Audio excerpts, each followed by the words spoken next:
Lamont sauntered into the grill room like he owned the place. Mr. Jackson, the maitre d', greeted him warmly. "Mr. Green is waiting at your usual table." Lamont gifted him with a courteous half smile. Their usual table was the best one in the Midtown Manhattan restaurant where the power players converged. A dark-skinned man with an imposing build and a cocksure swagger, Lamont Jackson was not conventionally handsome. Rather, he had that well-groomed sheen particular to rich, image-conscious men. He cut a formidable swath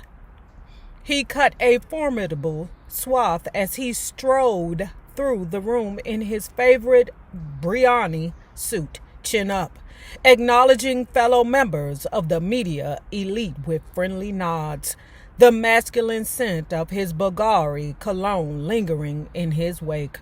He derived a soul-deep satisfaction from being watched, being known. He felt their eyes upon him as he approached Irv Green, the 66-year-old chairman of Augusta Music, who had been ranked number 10 on last year's Entertainment Weekly Power 100. After his own record label had achieved its best year to date, Lamont had landed in the magazine's annual honorable mention spot at 100.5. An insult. He would have preferred not to have been mentioned at all. Lamont consulted his Patek Philippe as he slid into the booth. Am I late? Them Patek Philippe's is a very expensive watch for those of you who don't know what it is. Irv Green was a stickler for punctuality. It was something he and Lamont had in common. Now, at this point, I think Lamont is Diddy, and I think what's the other dude's name? 66. I wonder if that is the dude Irv Green. I wonder if that is. No, that might be Clive Davis, y'all. Oh, because 66 is way too old to be Andre Harrell. I don't know, but let's keep moving. No, Irv said cordially, not bothering to get up. Right on time. They enjoyed a warm, professional relationship. There was no need for formality, though. If Lamont had arrived first, he would have instinctively stood to greet the music industry legend. It's got to be Clive Davis. It's got to be. They ordered lunch and made small talk until Irv finally addressed the unspoken topic hanging in the air. "So it's true," he announced between bites of salmon. "Really?" Lamont attempted to sound surprised, even though rumors had been swirling for a month. "They want you out." "Yeah," Irv said. "The fuckers." He leaned over and in a confidential whisper said, "So everyone knows already, huh?" "Well, not everyone." "What are people saying?" "Listen," Lamont said. "HMG can't ask you to step down. They have no cause." "None," Irv agreed. "It's a forced retirement." He was reconciled to the fact that he was being pushed out of the head of Augusta, where he had been cranking out hits for more than 30 years. "What bullshit," Lamont spat, truly outraged. Even at 38 years old, as the CEO of Triple Large Entertainment, the hip-hop label he'd founded in a joint venture with Augusta, Lamont was feeling the heat from younger moguls in training. "Bullshit it is," Irv sighed. "But we operate in a world that worships the young and exiles the old." He shrugged. He'd been wrestling with the dilemma for a month and had let go of the anger. Technically, Lamont had to report to Irv, but mostly he was the master of his own ship. Irv wasn't going to tell Lamont, an African American who had the pulse of urban culture, how to run a hip-hop label. That's Clive Davis, y'all. Irv had been one of Lamont's most vocal supporters to the hip-hop ups at HMG.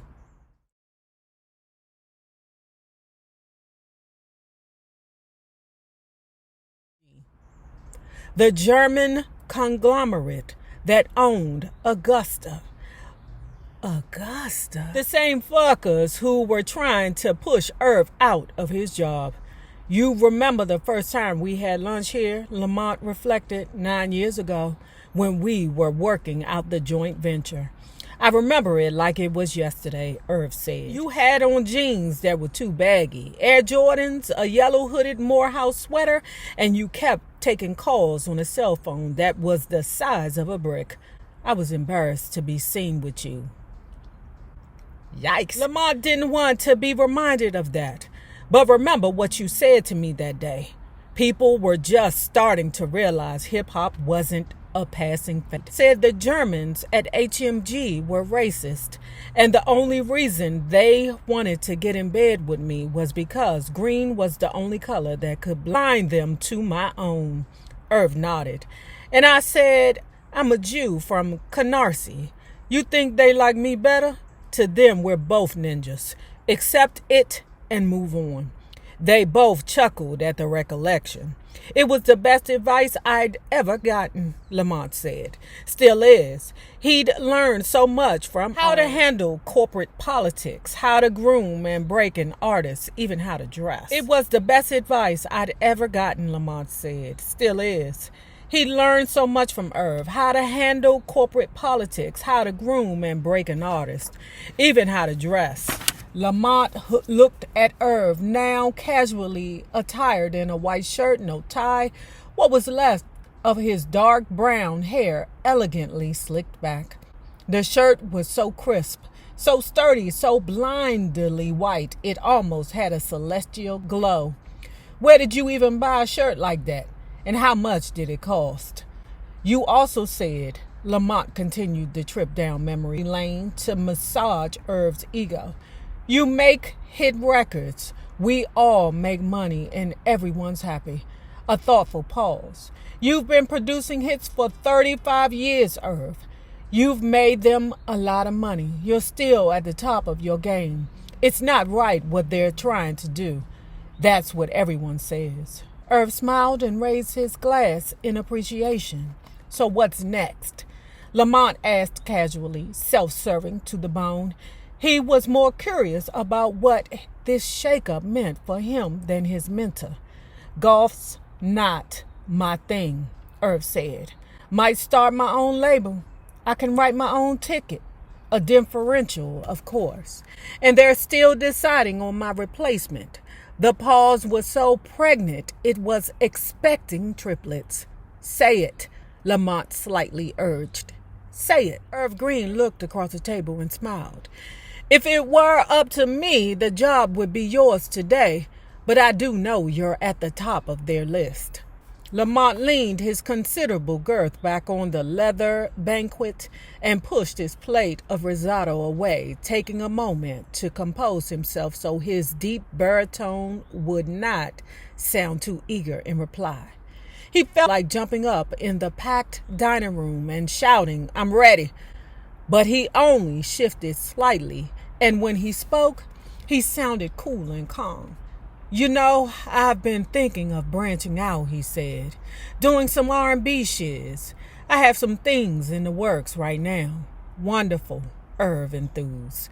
That's what you need to do. Show the Nazis you're not a one-trick pony. Irv wiped his mouth with a cloth napkin. There's still a lot to be worked out before I leave. Everyone's going to be watching you, Monty. Show 'em what you can do. As soon as Lamont hopped into the back of his Mercedes Maybach, he called Daryl McHenry, his all-purpose whipping boy. They'd already spoken about the brilliant idea that had come to Lamont last night. Daryl was just waiting for the word. Lamont had 3 for him. Call the girl.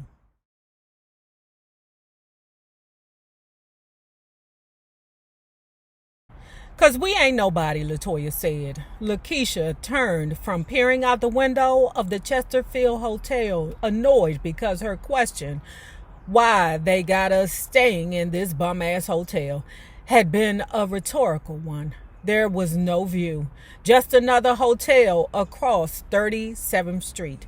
And from what little she could see, the rooms over there were nicer. I know, Keisha said, but still, we didn't even get a limo from the airport. We didn't need a limo, Mimi said, bustily, straightening up. They sent a car, and it was fine. Why are you cleaning up Kenny's room? Keisha said, stretching out on the perfectly made bed. Because I already finished with ours, Mimi said. I can't just sit around doing nothing, waiting for the phone to ring. It's driving me crazy. They were sharing the adjoining room, but they were camped out here because their manager, Kenny Hill, would get the call at the hotel since his cell phone service had been interrupted for non-payment, and they wanted to be there when he did. It happens to the best of us. It happens to the best. Ain't happened in a while with me, but when I was young, oh baby, I was always on the phone making payment arrangements with Sprint, but I will continue. Let's eat, Keisha said. That'll give us something to do. She picked up the room service menu. We can order food right now. She frowned over at Toya. They pay for that. Late night, after their audition at the triple large offices, they had gone to Planet Hollywood for dinner, hoping to spot some celebrities, unaware that it was a tourist trap populated by autograph seekers like themselves, where no celebrity would ever be caught dead. You know, this is some time ago. We ain't even had camera phones, child. I don't know, Toya said wearily. Keisha was always looking for a free meal, literally and figuratively, and it got under Toya's skin that she was so simple-minded. You need to ask Kenny. Where is he at anyway? Keisha said. She twirled one of her long micro braids. It don't take that long to buy a pack of Newports. Ugh.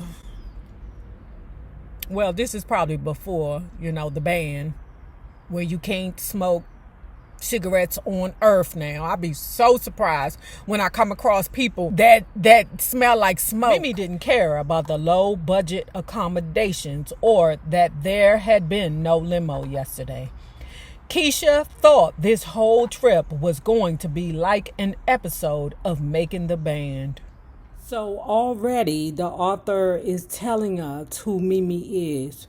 The other two girls, they asking questions. Mimi just happy to be there. They ain't even send us no limo. I don't care. We're here, aren't we? Girl, where's the food?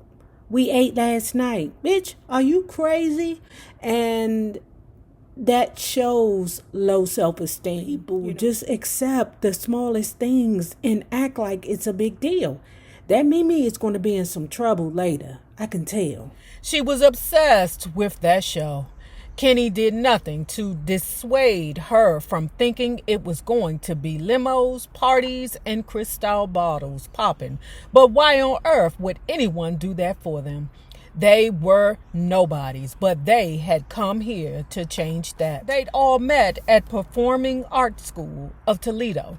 They joked they were like TLC, whose Crazy Sexy Cool album was one of their all-time favorites. Keisha, big-boned and equipped with a razor-sharp tongue, was the crazy component. Toya, a round-faced girl with a heartwarming smile and a degree of self-assurance that bellied her years, was the cool. And Mimi, well, she wasn't wild like Keisha, and she didn't possess Toya's innate confidence, so sometimes she felt she got the sexy slot by default. No doubt Mimi was pretty. Since she was a baby, everyone had remarked on it. But in her usual baggy gear, sexy she was not. Tight jeans and midriff bearing top invited attention as a biracial girl in a predominantly black school. She already stood out enough. All she'd ever wanted was to blend in. So we're already seeing that this character has a sense of insecurities. It's like when you don't know who you are, you're almost an easy target. When you're lost, predators can smell that on you. Okay, but let's keep going. And I like the way she did the Making the Band reference. Okay, don't forget, this is supposed to be loosely, not so about Diddy. Her mother, Angela, was Italian, and Mimi couldn't remember her Haitian father. Jacques Bertrand had run out on Angela a year after their only child was born, and the annual birthday cards that had arrived late with no return address stopped arriving altogether after Mimi's 8th birthday. She kept the details of her home life to herself, as she did most things, managing to pull straight, as while dodging the taunts of white girl and high yellow heifer, as if she thought she was better than the other girls. Just like many of them, she was raised by an overworked single mother. She rode the bus to school from the bad side of town, and the clothes over which they ran a disapproving "you think you're cute" eye were paid for by the after-school jobs she'd been juggling since she was 14. She never made her looks an issue. They did. Oh, poor red bone. Poor her. While every ninja in town is running to try to get her ass, and the rest of us is over there just looking like, why don't nobody like me? What's so special about her? I told y'all, some of them red bones be looking like purdy dog meat. The ninja don't care. They just light skin. You niggas can't see that her mouth is where the nose is supposed to be, and you still want that bitch? Toya, however, was different. She made that clear only 2 months into freshman year, when Nichelle Griffin had stormed over to Mimi in the cafeteria and began to lay into her for coming on to her boyfriend, even though it had been Nichelle's wannabe teenage Lothario who had been coming on to a completely uninterested Mimi. Toya, who Mimi knew only casually, had calmly looked over her shoulder from the next table and said, "You just mad because you wish you had that long hair. Go get yourself a weave and shut the hell up." Keisha, always spoiling a fight of any kind, had jumped up to enter the fray, but Nichelle had slunk away before she could. Toya, Keisha, and Mimi had been friends ever since. So the girl who wrote this book is friends or best friends with Kimora Lee. Kimora Lee is best friends, or was best friends, with, what's her name? Kim Porter. So keep all these things in mind. I'm telling y'all, please make sure you research this book so you can see what she's revealing. But trying to change the names to protect the innocent. Toya, Keisha, and Mimi had been friends ever since. Later that year, their group was formed. They named it Heart Song. They debated endlessly about what kinds of songs they should sing, what kind of group they wanted to be. Keisha and Toya were into hip-hop. Mimi's taste fell more on the soul side. She idolized those female artists whose songs stirred something inside her more than an urge to dance. Her mother had harbored dreams of being a singer way back when, and music was the only constant in their unstable lives. From Aretha to Alanis Morissette, Sarah Vaughan to Sarah McLachlan, Mimi would close her eyes and try to mimic their every inflection, pretending she was them, not a girl from Toledo who wouldn't recognize her own father if she passed him on the street. That was how she got through performing on stage. She became someone else, whoever's songs she was belting out. She was pretending to be Beyonce on the night they met Kenny at a local talent show. Heart Song had just won the top prize and $300 for their rousing rendition of Bills, Bills, Bills, the Destiny Child's hit. Who knew when that song came out that Beyonce was leaving? Who the hell knew? I mean, I'm glad she left when she did leave, but goddamn. Remembering Destiny's Child, it's like sometimes you forget that she started there. A lanky, dark-skinned man of 34 with droopy eyes and a seemingly permanent deposit of white crust in the corner of his mouth. Kenny Hill's name was one they recognized from flyers posted all over town. Okay, pause. That shit in the corner of your mouth. If you got dry mouth and you a smoker, because that's where the dry mouth come from, being a smoker, drink some fucking water. That's a sign of dehydration. When you got that shiz in the corner of your mouth, drink some fucking water. You got like what they call a cotton mouth, and the cotton is trying to escape from out of your mouth. Hence the white shit in the corner of your mouth. A part-time club promoter, he told them he knew every musician, nightclub owner, and DJ in Toledo, which in retrospect, they realized wasn't saying all that much. He proffered a business card that read simply, talent manager, and they didn't know to ask him for any credentials beyond the promises he made.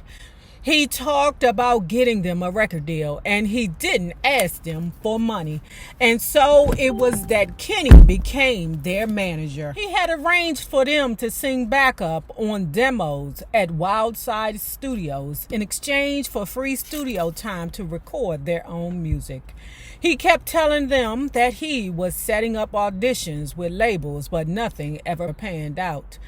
He was setting up, and they'd graduated high school 2 years ago. The day after they tossed their Caps Mimi part-time job at the Discount Emporium, Save Mart became full-time. Toya was doing hair at Black Room without a license, and Keisha wasn't doing much of anything except hanging out with her crazy-ass drug dealer boyfriend.